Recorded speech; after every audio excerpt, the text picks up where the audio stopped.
Perezida Paul Kagame akaba ariwe perezida mwiza muri Afurika mu mwaka wa 2023, akaba ari itora ryabereye ku rubuga rwa X cyangwa se rwa Twitter rukozwe n'ikinyamakuru The Kenyan kuri urwo rubuga rwarwo.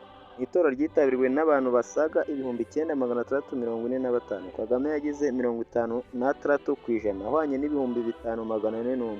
Naho Cyril Ramaphosa wa Afurika y'Epfo yagize 17% ahwanye n'igihumbi 639. Naho Bola Tinubu wa Nigeria yagize 3% ahwanye n'abantu 289.